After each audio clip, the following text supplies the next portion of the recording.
What's going on, everybody? Man, I am excited to have a fun conversation about, to be straight honest, something I didn't know that existed a year ago.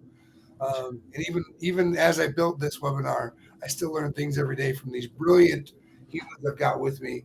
For those that don't know me, I'm Matt, Danny, Mohawk Matt. If you figure it out, you get a prize. Why they call me that. But excited to have this conversation about all things In-Toto, attestations. We're going to talk about what that is, but really to the core of how you can verify every step in your software development lifecycle and that whole process. But it's not going to be me telling you that good stuff. It's going to be these fantastic gentlemen. These are the experts. First, I'm going to start. I'm going to introduce these folks. We got John Kjell, who is the director of open source at TestifySec, who I also work for as well. We got Santiago. He is over at Purdue University as an associate professor. I think I said it right. He's also one of the co-creators of In-Toto and is on the In-Toto steering committee. And Ian Dunbar-Hall over at Lockheed Martin and awesome CNCF community member and a user of In-Toto. So we've got a user, a creator, a contributor, all these great aspects around In-Toto.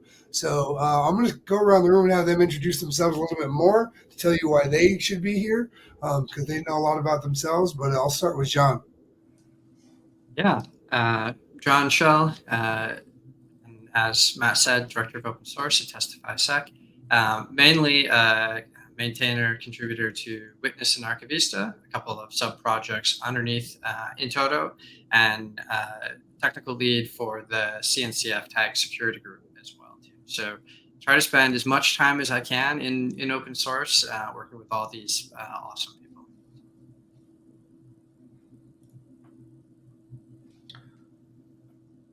Sorry, Santiago, go ahead.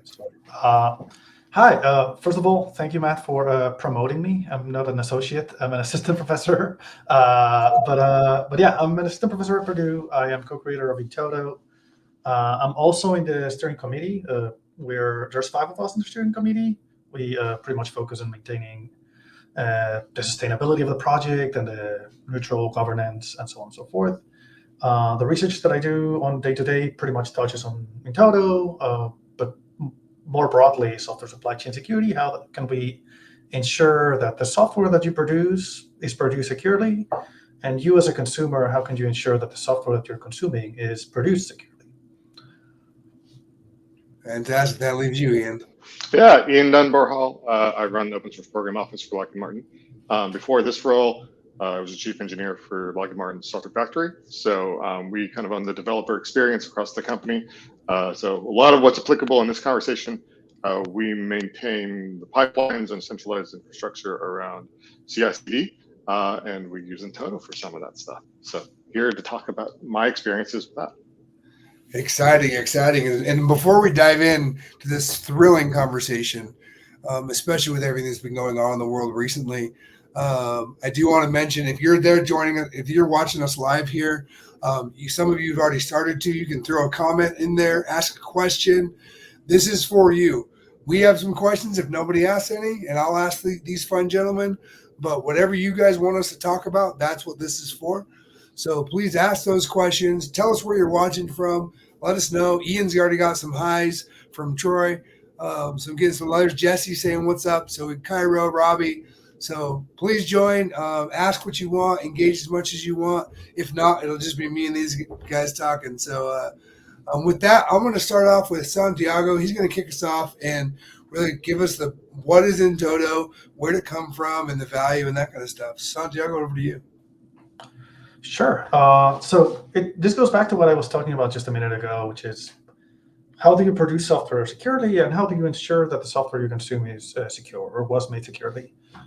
In-Toto is actually, I would even dare say, like computing ages, it's a very old technology by now. It's a project we started at NYU back in 2015. As a project, we were trying to answer the question, well, I can verify all of this information about the last mile, right? If I update CrowdStrike files, I can verify it's signed by CrowdStrike, but I don't know how it is made.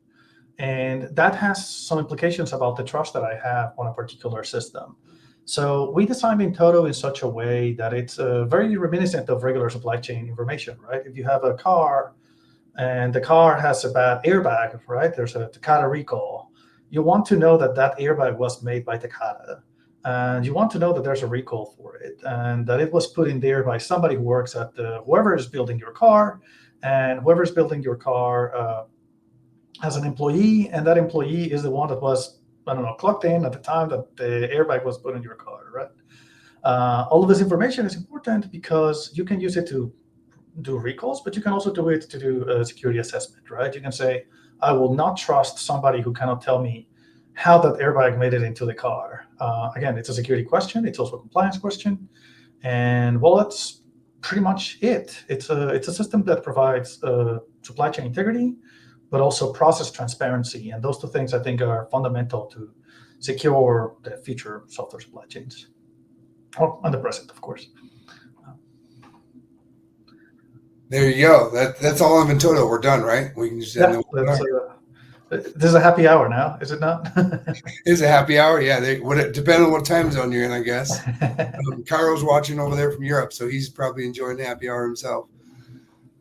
So great. On that, with everything that's been going on in the world with the outage that everyone's aware of, how does this kind of technology play in that kind of space? So I'm actually curious to know from the consumer side as well, but realistically, with everything that's going on in the world, I will say that actually, when we designed In-Toto, we looked at a historical software supply chain compromise data set that we built to understand how this took place. And if you look at most large-scale cyber attacks, a lot of them, if not all of them, have a large component of a supply chain attack. The obvious examples are like the SolarWinds case, right? Somebody breaks into SolarWinds and introduces a backdoor. But for example, if you look at the Maersk NotPetya example, that was also a supply chain attack. Back then, we didn't even have a word for it, but it was somebody breaks into the tax, like the Intuit equivalent, right? The tax preparation software company in Ukraine introduces effectively a warm virus, right? And it starts spreading in such a way that it brings down the power grid and it impacts something like 17% of shipping logistics worldwide, right? When we think about those compromises, we're really talking about like large-scale, high-impact, one individual point of the chain, the weak link, of course, gets broken into, and then we have this devastating cyber attacks. Then we have the other side of things, which is you can cast a wide net and you can make a TensorFlow and see if you can make it into the BBC, which something very similar happened as well.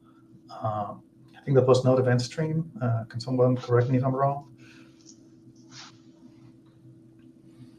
I don't know. I'm the wrong guy to ask. I think it was. Node Event Stream was an NPM package, I think, that had a backdoor takeover, and then eventually some part of the cloud of a BBC or something like that had something like a dependency on it. Thankfully, people were trying to mine Bitcoin, so nothing happened. But it's really like as close of a call as it can get. I think another use case that we often talk about, right? Like, there's definitely the security side of the house, which is I think front and center, especially given all the attacks like SolarWinds and whatnot. And then I think there's more maybe what we saw with CrowdStrike, and where I think we see a lot of, like, at least from my industry, like the government customers interested on is like, what are the assurances that testing was completed, that QA signed off on something, that it meets maybe some sort of great compliance action.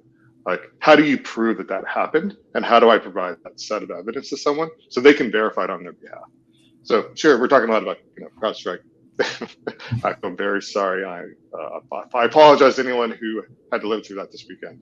But I think at the end of the day, right, like the question becomes, like, as a consumer of a software product, what assurances has that company given me that it's been tested, that it was SCA scanned, that other types of things have happened, that the appropriate people signed off on it. And I think if in the greater industry, right, as we move that into a set of activities that go back to source code, the question becomes like, for a lot of us, like as an open source community, like how do we document those assurances so that when someone consumes an open source package, kind of Santiago, to your example around TensorFlow, that like, yeah, it was signed by the maintainers. Yes, it did come from a proper pipeline in GitHub, right? And it wasn't something that someone built on their desktop and it inadvertently, released, right? People aren't in the open source community really doing this for malicious reasons, but how do we ensure that like someone didn't do something by mistake? The proper processes were followed. And so I think security is a huge factor of why In-Toto is important to the industry. I think the other half of it is like, how do we show assurance that things were done properly and by the people we expect them to be done by? And I really want to tag on that as well. I really like that aspect of being able to say, well, maybe it's not even a tool. Maybe did like Bob from compliance walk in, take a look at my screen and said, this is okay. You can create an attestation for that. You can say, Bob from compliance did come in and say, hey, this file was ready to go. And well, this is not going to like stop the issue in and by itself, but it gives you way more assurance about are these people running a tight ship or not, right? Well, it brings up one of the questions that's coming in right now. I see a lot of questions coming in. Keep them coming in. I'm going to jump out of order just a little bit because I think this one aligns with what Ian and Santiago were talking about. From Cole here is, how can consumers use attestations as part of an open source program office? Ian, I think this speaks to you a lot. Sure. Yeah, I think we'll probably talk more about it in this, but I think we talk a lot about trusted publishing. And so I think, again, more on the security front, what are the assurances that a token for, say, I'll say Docker Hub hasn't been leaked and someone has subverted a process and pushed a malice container image on behalf of a project and then gets disseminated in a lot of places. So I would say, like, in our experience, right, like there's a couple of things that we want to do. One of them is to kind of attest to when something is received into the boundaries of a company network, right? Who was it received by? What was the SHA or the hash at that time, whatever that secure hash is, right? And then begin to track it throughout our build processes to when we deliver something to a customer, right? And a little bit of the challenge right now is like, okay, but the record keeping starts at the front door. And the reality is it needs to go farther back in the supply chain for open source. And so I think the adoption of like some of the things OpenSSF is really pushing. I'm going to look to John. Thanks for pushing a lot of that. But like, I think, trusted build is a big part of that. Trusted publishing is a big part of that because those attestations exist directly from the GitLab infrastructure, directly from the GitHub infrastructure that are attesting to like where it came from, what pipeline was it in, what specific hash was used for that Git repository. So we begin to have traceability back to the source of these things. And I think it's great that repository registries like PyPI and NPM are now kind of gluing those things together. So PyPI or NPM can say, hey, I'm only going to trust this package and accept it into the package repository if it has a trusted publishing attestation. I can then, as a consumer, go look up in SigStore and say, yes, that SHA has the trusted publishing attestation, and it gives me an assurance that the package repository has been compromised in some way. So as an open source program office, that's where we're at, right? How do I glue it back to the source code? How do I glue it back to the source of origin and trace it through the system? Attestations provide a really easy way to do that when open source communities are adopting them. Fantastic. Unless there's other comments, I'm going to jump to the next question because we got some great ones coming in. From Jesse Sanford, is there a future where we can start to define the trust of an artifact based on a probabilistic, oh, that's a tough one, model of trust based on the body of attestations that are accumulated by the artifact over its lifetime? We'll start with that first question. Can I jump on that? Yeah. I think the answer is yes, and I think that's a very exciting moment to be looking at this problem, because if we kind of like squint a little bit, you see that attestations describe like a graph, like a network graph, and it's very easy to then say, well, what other types of tools do we have in the security world that we can use to like protect graphs, right? Like a network. You can build things like an IDS or an IPS that learns how does a piece of software look like when it's a good one. Or you can start, for example, building maybe an AI system, like a deep learning system, that can study the collections of attestations that are like a indicative of something that's more trustworthy than something else. Out of intuition, for example, if you had all two options of software and one of them had attestations that were telling you, oh, I run static analysis on this tool, it's okay. I run a test suite and it passed. But you had one that just had attestation saying, hey, I asked Bob from compliance, he says it's good. Intuitively, we would trust the one that's like automated to some extent, that has like more attestations connected to it. So yes, you can start building tools to start driving this insight. I think there's a couple in the market to some extent, but I don't know how mature they are. I would really like to see this take off a little bit more. Yeah, and I think that's an interesting opportunity to support open source as well too. The set of attestations don't necessarily always, and they won't always come from the open source projects themselves, right? So I know I think Santiago operates a rebuilder. There's this concept of verifying the integrity of different open source projects by rebuilding it in different environments than where it's normally built for production or for different upstream distributions of Linux operating systems or other sorts of things. And you can create attestations around that process. And so you can create verifiable proof that you actually rebuilt this and ended up with the same result as the rest of the upstream.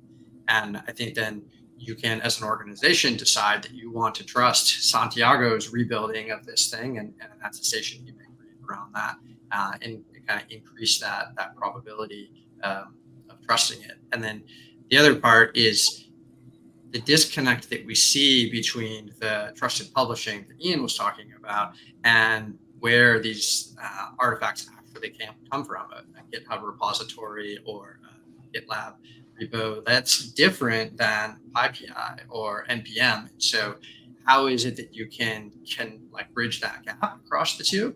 And I think that the attestations are a beginning part of that, and that'll allow you to kind of walk backwards along the graph that Santiago is describing to be able to get to the point of learning more about these products and where they came from and understanding all of that. That's fantastic. Then did you guys answer the second part of that question by chance? Can we have dynamic policies or AI to start to choose if something is trustable based on such a model? So, well, for dynamic policies, you can kind of do it today with In-Toto layouts that you can say, hey, here's a collection of attestations. I have 3 policies. Which one is matched best? And you can do this for example, say you're receiving different artifacts, some of them with like a code review, some of them without it, and you can dispatch that. It's relatively trivial to achieve. You just have to write the policies. If that's what's meant with dynamic policies, yeah, that's a way to do it. The more AI way, in that like you have like a continuous world of, I'll tell you a number from 0 to 1 as a float in how much I trust it. I think that's still a little bit of an open question. I say that would be a good indicator of where problems may exist, not a level of assurance that something has quality. I think that's a fair point. I think all in all, it's really, I really like that perspective in that you can do many, many interesting things with it. One that I'm caught by is if we imagine a world that everything is attested, right? Then we could also learn about best practices by just looking at attestations and historical compromises. I could say like who's getting hacked and what attestations are they missing, right? And that's good. Or, for example, which are the best SBOM tools? I'll take a look at the best SBOM attestations out there, and I will know which tool made them, and then I will use that tool. I won't use. I will change from one tool into another, and you can automate this to some extent, right? I think graph neural networks and all of these cool up-and-coming technologies are really conducive to this. Well, and Ian, as you speak to quality, Troy's got a great comment here. Can please explain why GitHub project stars and forks are not good gauges of quality? Yeah, I'd say popularity in general is not an indicator of how good the security practices are of a project. I think examples like Santiago said about TensorFlow, and I mean, there's lots of other examples of this, but like those are massive projects with a lot of eyes. I think, you look at XZUtils, like is a good example of where we were fortunate that there was a person who happened to be inquisitive and trying to really understand why there's minute changes in their unit test times.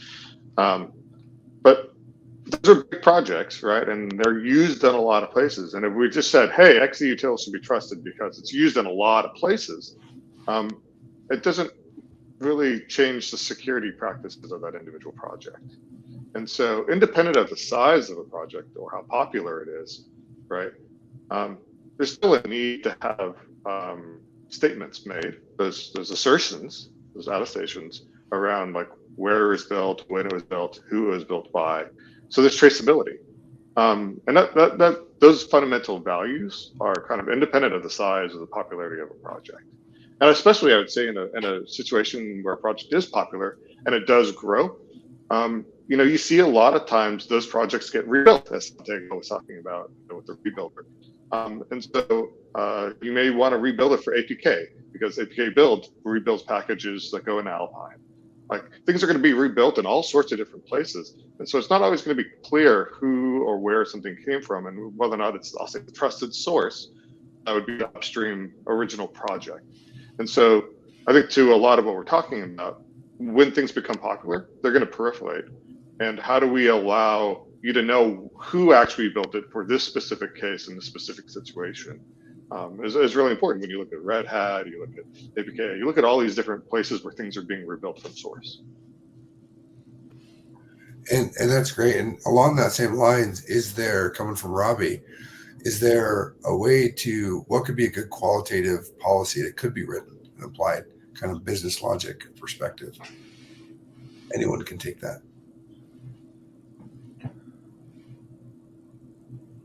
As in like qualitative policy, as in like these would be the things that the attestations that I would like to check for.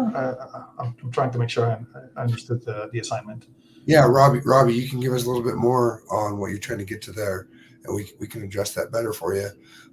Another one that came in a while ago is, to backstep a little bit, is where is In-Toto being implemented in the wild? Like, is this only being used by software teams? Where is this being used?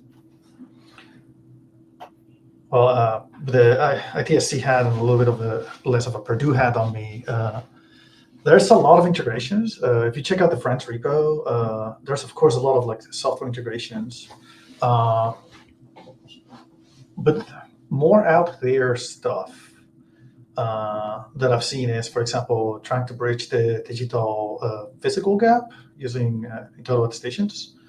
I don't know if I can share details just yet, but you could attest to, for example, this SCADA system did a run and produced this like run of chips, right? And this is the software that was in the stack. Or you could, for example, attest to, hey, I am actually, you can effectively, it's a supply chain tool. So you can effectively say, going back to the Takata airbag problem, instead of using like any other system for management, I can manage people's like checking in and checking out and what physical things that they touch using In-Toto. Of course, I haven't seen this out there yet, but really you could do something like this. But there should be nothing stopping you from. I think one of the points that we often see confused, and this can be a little bit like the word soup that can be software supply chain. But when we talk In-Toto, it's an umbrella project that's really flexible and fairly generic. And so when we hear a lot about like Salsa Providence, right? Like that's In-Toto, right? And that's like really gained a lot of steam, right? And is used in a lot of big corporations now. You see it as a foundational part of like how Google operates, right? You look at other things like trusted publishing as a term, like at the end of the day, you're using In-Toto attestations to do that. And that's like GitHub, how they recommend you publish to NPM repository. Like that's a huge swath of how the modern day software stack operates around, NPM. You see the same thing for PyPI. And so I think sometimes we often kind of like mix terms, and it doesn't really portray like the pure abundance of In-Toto attestations that are out there.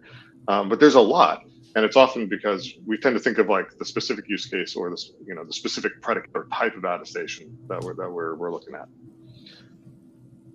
Yeah, I think a metaphor that helps me think about that is that like TCP/IP application layer OSI sort of a problem, right? You can think of all of these applications as the business value that you want to deliver, but if you want to put it on the software supply chain in a trustworthy way, you will put it on an In-Toto attestation so that you can actually deliver that business value to the consumer in terms of trust and whatnot. Yeah, I'd like to tell people that whether you know it or not, you're probably using In-Toto. And I think that today, everybody out there running a Mac that does a brew install, all of the core bottles today are verified with the In-Toto attestation. NPM has support for 2 different attestations. They've got the published attestation and the build provenance.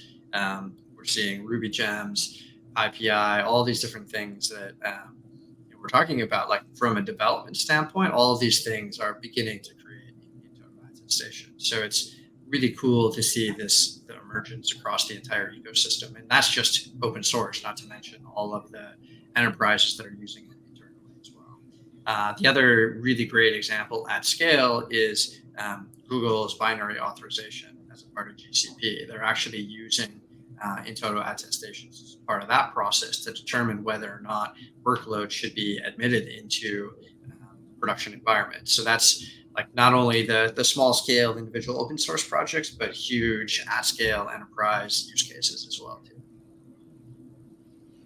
And as you guys talk about I call it the detailed use, the nerd engineering use of In-Toto, how does something like In-Toto affect, and using In-Toto correctly, affect an everyday person like me? If I'm just using software, using my computer, I think we kind of saw that recently, but coming from you guys, how can I see the good effects or the bad effects from not having it? Well, yeah, I mean, I think the use case that John just put out there around homebrew and brew bottles being attested to is a great example of that, right? Like, again, tying it back to CrowdStrike, right? Like, not knowing exactly where that happened, but how do you verify the integrity that something wasn't corrupted as part of that overall build process? Like, it's a huge need that everyone has, right? The internet is a wonky place. Things get corrupted all the time in transit, right? Or get corrupted upstream of that. Like, In-Toto is a great way to help you as an end user verify or know there's some level of assurance that you got the right thing. Yeah, I was caught up with with the fact that it's also like, if In-Toto was out there, probably you shouldn't notice it. As in, things should be doing nicely. There's a lot of work by engineers, of course, but I look at it a little bit like being a goalkeeper in a soccer game. If you're doing your job well and the team is playing perfectly, nobody looks at the goalkeeper. Everybody's concerned about the number 10, right? I think a good In-Toto situation is one in which you carry out with everything you want to do without really thinking about, oh, what's on this attestation? What's on that attestation? You know that some engineer took the due diligence to make sure that it was in place. That's great. John, were you going to jump in there, or did he cover for you? Yeah, I was going to make pretty much the same point. I think a good example to this is SolarWinds, right? So SolarWinds happened. We knew there was a compromise to the supply chain. They weren't using In-Toto. And then a year later at Supply Chain Security Con, Trevor Rosen did a great presentation about the system they built in response to this called Trebuchet, which leveraged In-Toto attestations and a bunch of other technology to secure their supply chain. And knock on wood, we've not yet heard about any other compromises in that space. So it's kind of, it's not, and this is maybe a general thing with security. When everything's working the right way, you will never know that it's working the right way. That's great. So hopefully I never know, because then it's just working. A great one here from Troy. Ian, he really liked your example with XZ. As it was a social engineering hack, how would In-Toto catch that kind of vulnerability? Can it catch that kind of vulnerability and prevent that kind of thing? So I actually know of a project, called Backseat Signed, which is it's fundamentally like a flavor of In-Toto. I spoke with the maintainers, and they were like, "Yeah, we should have used In-Toto to build this." But really, the trick there is the person who backdoored this thing knew that if they put the backdoor like right there in the source code per se, people would kind of catch it a little easier. So what they did was put it on the release tarball, the source tarball, right? And if you look at how they did it, they actually like copied a bunch of files that were never in the repo into the tarball, which is effectively not something you should do when you're just putting source code into a tarball. Now, I'm not saying that if they were using In-Toto, the person who tried to do the backdoor wouldn't try something else, right? There's definitely ways to bypass this step, even if In-Toto was in place. But In-Toto would have caught this like fundamental, hey, how come there's files in this tarball that were not in the source code repo? As a matter of fact, the way that Datadog uses In-Toto today is doing exactly that check. Every line of code that it's written by developers at Datadog goes through their pipeline, and then when it's about to be installed, their layout goes and says, every single line of code needs to belong to this people and should not belong to the build system. And this is because it's Python, so you can do that check, but you can do some very similar checks for example, the Git repo into the source tarball. John, were you going to add to that, or are you good? Yeah, I think generally speaking, increasing the transparency in the supply chain really helps to bring to light a lot of these things. And so just understanding what's happening where, even if you can't stop social engineering pressure against an overburdened maintainer or something like that, at least other people can see and notice that that's happening. I think that's a big push across the board, is just having more transparency about the supply chains. Fantastic. Next question we've got here is from Jesse again. Are there any tools for creating automated compliance evidence collection based on attestations? Show me proof that all the builds pushed to production past their SAST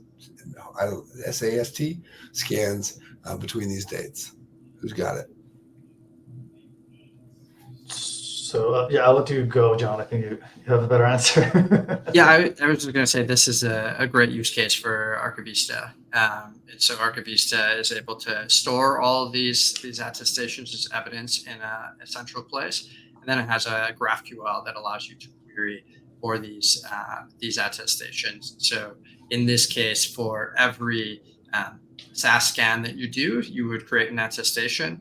Part of that would be subject of kind of what is the thing that's being scanned. It could be have information about the Git repository. It could have information about the artifact that's produced, container, image, binary, and then you can query for that information. And even if you're querying based on information that's not directly related to the scan, say all you had at the time of the scan was the source code, you can walk the graph backwards to find that SAS scan, so then you can know that it was there without having to kind of manually do that sort of effort.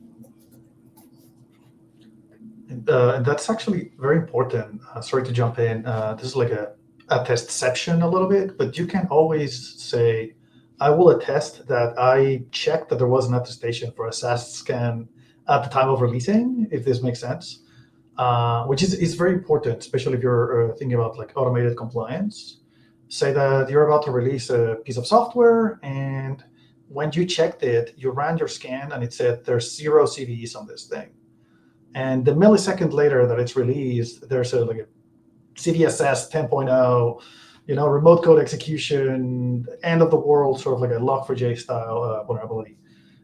You can take your attestations and tell like your customers or whoever's trying to sue you and say, hey, look, I never never had this vulnerability when I let this go, right? And I think it's also important for you to like protect yourself, right? You're being transparent about your processes in such a way that if the processes were reasonable enough but weren't sufficient to stop something that's not something you can predict, then you're shielding yourself. You're actually making sure that there's really no conceivable way you can get sued. There you go. Troy's got another great one. Can In-Toto work against containers? So I would say it works for containers. They're friends. Yes, you can actually get attestations for, I think Docker BuildX produces 2 attestations for free. I think it produces on Provenance and SBOM. Please call me out on this. Unsigned versions. So Okay. Which is always my joke. If an attestation isn't signed, is it really an attestation? Is there anybody out there to verify? Yeah, no, that's a good point. But yes, actually, we have some demos on the repos. One that I like a lot, and I showed it to the CNCF last week, the tax security, is you can verify things like, this person made a pull request to a repo. This other person approved the pull request. These are all attestations. Another person released because they saw the pull request was approved and merged.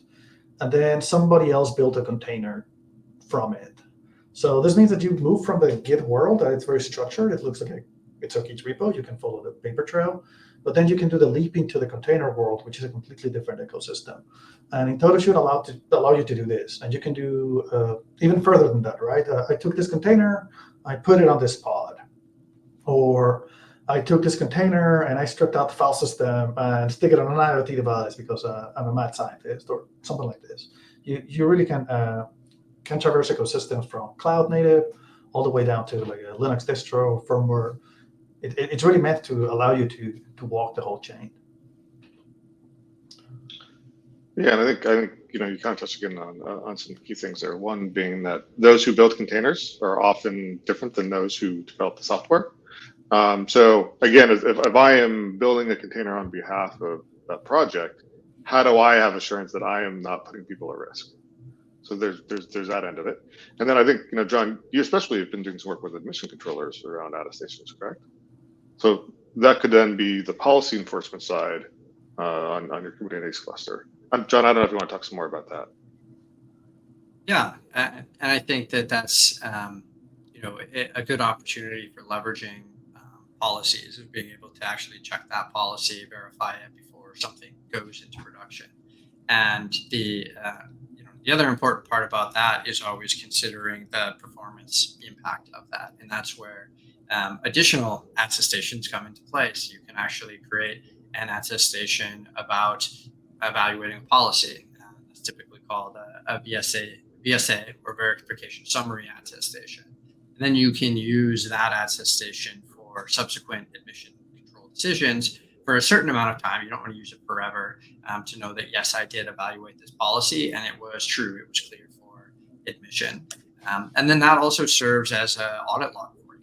Have that to be able to kind of Santiago's earlier point of, this was the regulation at this date and time. The regulation changed after this, but we evaluated the policy before this, and everything was okay, so we were compliant. Yeah, so as we got some other questions coming in, I want to throw those into there, but I want to, as we have about 20 minutes left, I want to also talk about, what does implementation look like?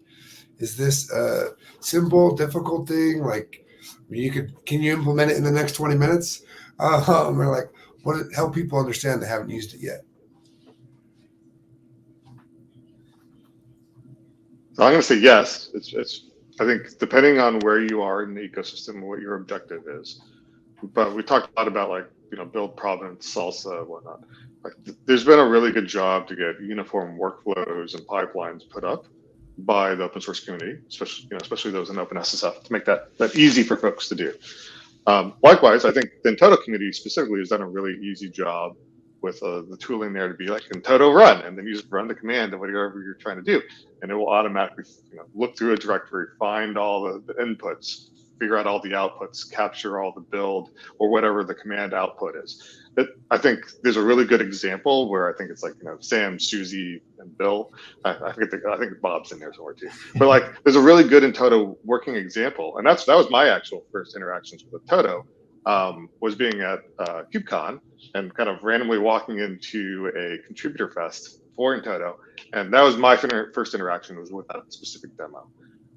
So I think there's like the practical use cases today where there's a lot of pavement that's been put out in front of you to like kind of walk a golden path. And then likewise, there's some really good examples that kind of jump into a little bit more of the nuance of like, what's a function area? What's a product? Like trying to figure out what these terms mean. And that demo does a really good job doing that too. John or Santiago, want to jump in there at all? Gonna jump in. But I really want to hear John have the last word here. So I would say that there's actually, yes, a very sort of like widespread family of tools. There's things that are flick a switch and you're spitting out attestations. For example, the Jenkins plugin. I think it's like you go to the plugin shop, you click on like, I want to salsify my builds, and then you're kind of done. But there's also like more lower level things if you really want to do something more esoteric. That you can integrate it in your tools, so that you're a maintainer of something that competes with, say, GitHub or GitLab. You can go and get the libraries like In-Toto Golang or In-Toto Java. You can implement your own support for In-Toto and start spitting out attestations. I may be overselling, but I bet you need less than 80 lines to get away with something like that. If you want to verify attestations and you want to do like more, like if you want to do something very cookie cutter, there's like some reference layouts, and there's also support in, for example, Kyverno, or more like a off-the-shelf tooling. But you can have the same alternative where you say, hey, I actually want to do crazier verification about things. I want to support custom predicates that are internal to my process, and I don't want to be public about how those predicates look like. So I'll implement all of this from the ground up, and you can certainly get away with that as well. Yeah, I'm definitely biased towards Witness as a project, and there's a few different ways to get started with that really easily. If you're on GitHub or GitLab, we have a GitHub action and a GitLab component that you can just basically add in that you want to use that component, and as Ian said, just wrap around your pre-existing command for that step in the pipeline. And as soon as that happens, you'll have attestations being created. We're also working with the folks at GitLab to be able to integrate that lower in the stack into the GitLab runner itself, so that you're able to create attestations without developers having to do anything. And I think that that's really an important part of this in accomplishing this sort of compliance at scale. If you have 30,000 pipelines and you have 100,000 developers, you don't want all of them to have to go and change every single pipeline that they have, and there's a lot of work. And so being able to enable this without that sort of intervention, I think is a critical piece to this being successful. I think the other part about this is the lower in the stack you go, the more trust you can have in some of these attestations. And so there's folks that have worked on attestations, specifically the Sky predicate that Marcela Malara developed at Intel, gets down to the trusted hardware level. And you can go all the way down to, do I trust this CPU executing workload, and then build your trust all the way up there. And so that's a really cool opportunity to expand the scope of trust within the software and the supply chain, and kind of build up as much information as you need. If you trust that level, you don't have to worry about that amount of detail. It's more work. You can start at a higher level. You have that opportunity to go as deep as you want to. And then just one other thing Santiago mentioned, building your own sort of custom predicate type. Witness has a plugin architecture where you can develop your own, we call them attesters, to be able to collect a specific set of metadata. And then you don't have to worry about how to implement the signing or the verification or any of those types of things which sort of key management system you want to integrate with. Do you want to use SigStore to sign it? Like the rest of Witness handles all of that for you. So you can just drop in your own plugin and start creating that trustworthy metadata. And to kind of close the loop on this implementation piece, you talk about the how and what people can do, but from the where perspective, is this documented? Do they have to come to U3? Do they have to come to In-Toto knots, as Santiago calls them, to implement, or is this a step-by-step thing that people can follow somewhere? So, sorry, the question would be like if I wanted to make a public predicate, or how do I get help with this? Yeah, if I wanted to get started, like, can I just go to the GitHub repository and like follow instructions, or do I have to call you? Like, I guess the answer is both, really. I'm happy to take calls. We have a couple of Slacks that are really welcoming, I feel. But there's a lot of work me and other people have put into the repos and the documentation. I think we're revamping the API docs as well. We're trying to like first class Witness and Archivista a little bit more. So if you're more of a like, screw you, I don't need to talk to anybody, I'll figure it out, you can definitely get away with that.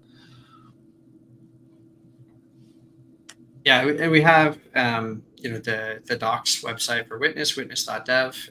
There's also In-Toto.io if you want to go and read the entire formal specification, which is probably not a good starting point. But I think now almost every 3 out of the 4 regular Fridays of the month, we have a different type of community meeting, depending on what you're interested in learning about. So there's opportunities to come and engage, and the more we hear from folks and get feedback, the better we can make the solutions, the integrations, and things like that. So definitely, feel free to come and join in and be a part of the community. It's definitely very welcoming. Fantastic. So we want to go back just a little bit to Troy expounded on his question about going against containers. More specifically, if he takes a container from a trusted source and the container does not have an attestation, well, In-Toto helped me create that attestation. Yes. Again, call me out, guys, but you can. I think the only limitation there is if it's a container that you cannot write to, you can like download it and push it somewhere else and then attach the attestation. The reason being is OCI registries won't let you write to the container itself. I think that's my understanding. But the sort of the short answer is yes, you can take a container and you can say, hey, I looked at it, I trust it, I want everybody to know that this is trusted by me. You can attach an attestation. Or I looked at it, I run a SAST tool, this is the result that I had from it. You can definitely do that. A way that I like to wrap my head around that concept is almost like having somebody from the FDA coming to your lab and take a look at your medicine and saying like, hey, this is good, this is safe, this was made safely. The one that's creating that information, it's not the pharmaceutical company, but it's somebody else, a third party that's actually vouching for the trustworthiness of that particular process. In this case, it's the same for a container. You can go and attach this is a rubber stamped take from me. You can go ahead and trust it. Something that I've always wondered, just as an aside, is maybe that's a way to make open source a little bit more profitable, right? You could sell this information to people as an endpoint. You're downloading the container, but somebody else is telling you the attestations about whether to trust it or not. Yeah, I think Santiago really nailed it, right? Like, it might be a trusted registry, but at the end of the day, like, maybe they're not using immutable tags. And how do you know that they were the ones who changed it? How do you know later on that your system, someone didn't maliciously change that image? So it allows you to have that trust but verify relationship with some of those vendors that are providing you this stuff. Right? You can receive it, you can trust it for a variety of reasons, and you can attest to what that trust is. Maybe it's CA scans, maybe it's other types of vulnerability analysis. You have the documentation, so if anything ever is different, you can look back and be like, well, what was it at this point in time? What did I understand about it at that point in time. It gives you that analysis for forensics if anything ever goes wrong. So it may not give you the full supply chain back to the source, sure, but there's a lot of value in that level of forensics. And just to be a little bit concrete about it, Troy, because you were wondering, like, if I wanted to do it in 5 minutes, if I wanted to download a container, put an attestation on it, I think the easiest way would be to use cosign. I think cosign has an attach command that allows you to essentially you write your attestation and you say cosign attach. Here's the attestation contents, the predicate. Here's the container I want to attach it to, and then you can kind of get away with it. 30 seconds. Great. Another one here from Jesse Sanford again. I think he's talking about motorhomes, right? Winnebagos.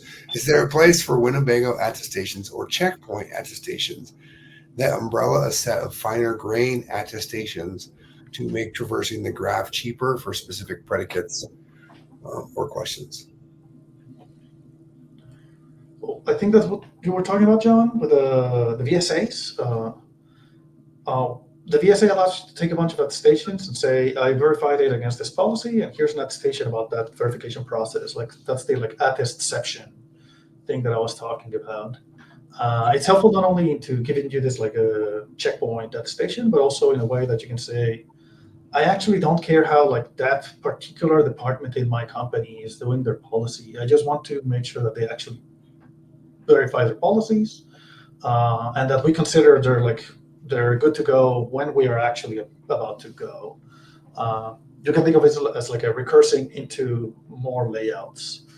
I think that's also very helpful again to like reduce the information sharing. You can do a lot of cool things with that feature.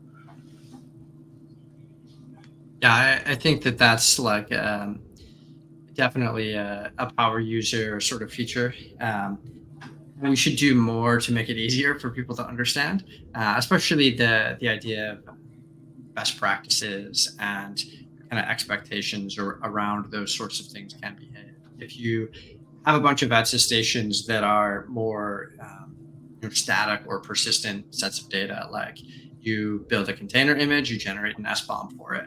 That SBOM should not change over time because the container image should not change over time until you build a new version, which is a new set of attestations. But you could do some type of policy evaluation against those steps. Whereas if you have a vulnerability scan and you know the vulnerability database is going to update every day, or some of them as frequently as every 2 to 4 hours, you want to do a new vulnerability scan and reevaluate the policy.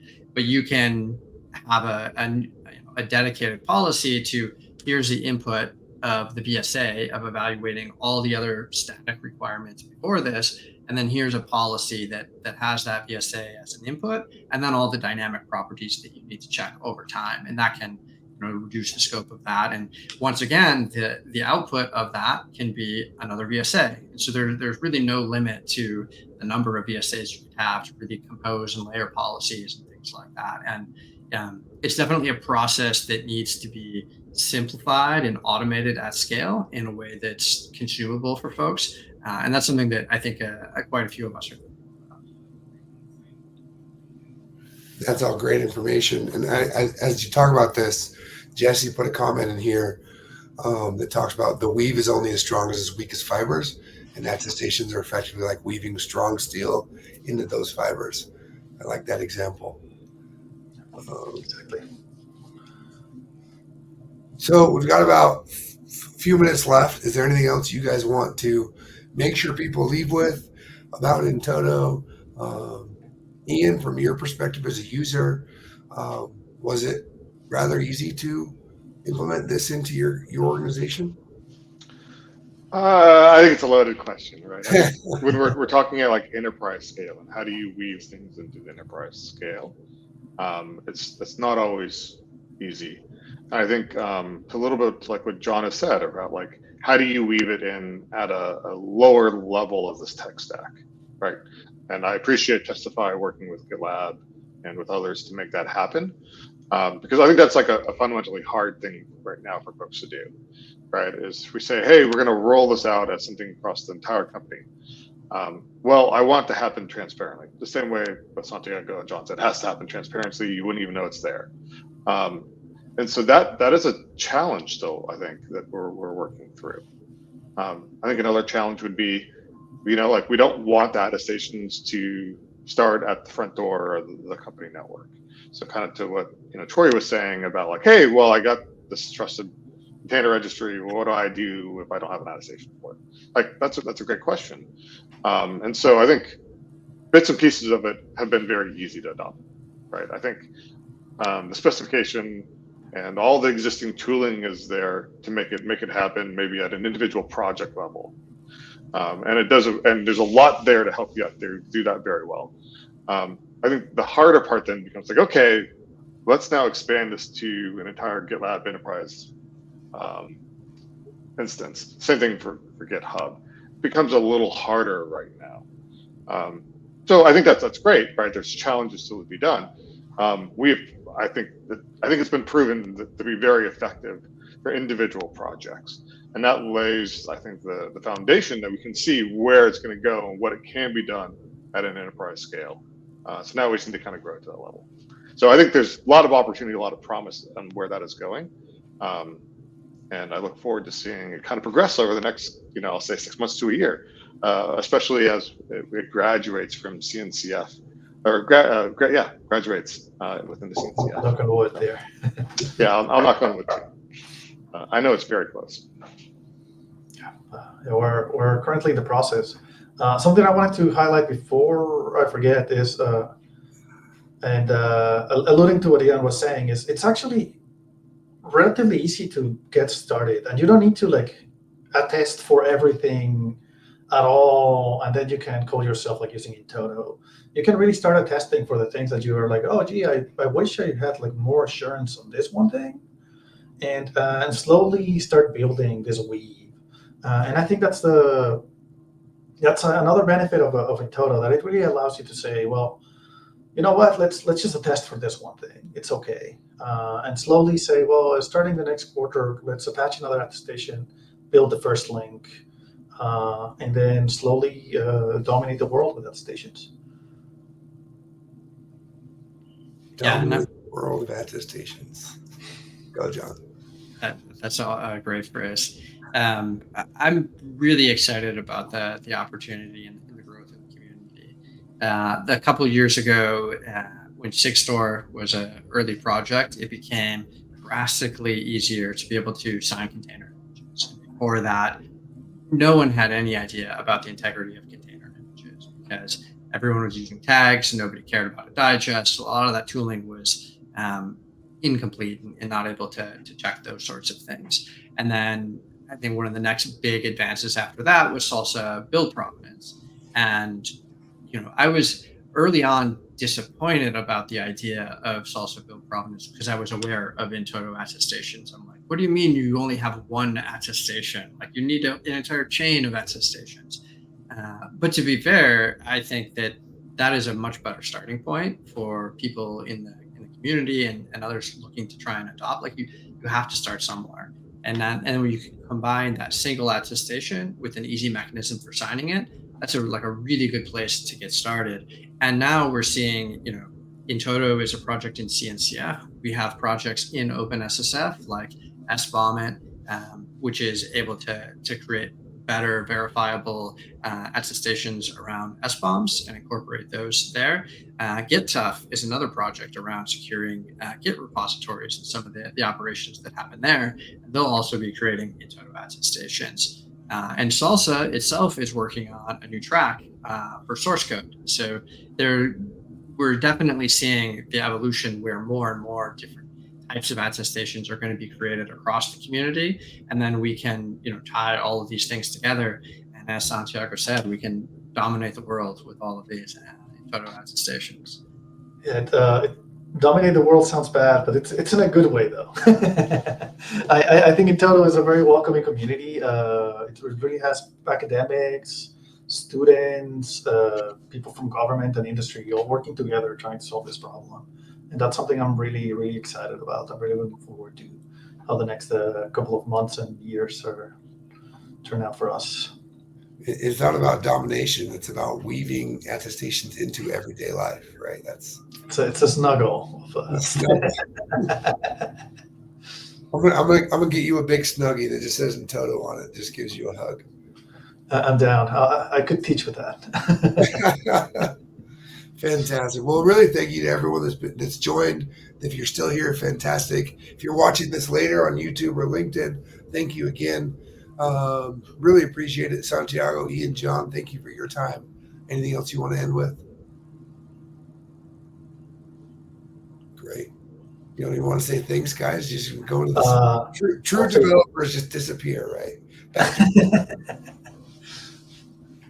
Well, it was a pleasure to be here. And I'm really looking forward to meeting more people in the In-Toto project and solving this supply chain challenge. Yeah, I second that. Like I would consider myself a relatively newcomer to In-Toto, and I think the community is great. I think I've seen nothing but support, and to you, Santiago, thank you. I think you really pioneered that very welcoming environment, and I think it's awesome to see the breadth of different people involved. Like as you said, academics, researchers, a lot of folks from industry, a lot of different types of industry. Like it is a shockingly diverse group of people coming together to solve a common problem. Yeah, I have to say the things I've learned from the community are outstanding. And you get to come in and talk every week at a community call or in the Slack channel with experts in the space. And none of us started out that way, right? I went to my first In-Toto talk in 2018 at KubeCon Seattle and listened to Santiago pitch In-Toto in very early days of the project, which is really cool to see over the last way too many years now, 6 years, how it's evolved and changed. And that wasn't even the beginning. That was just when I was first introduced to them. Fantastic. Well, thank you all, gentlemen. Thank you to everyone that joined. And until next time, see you online.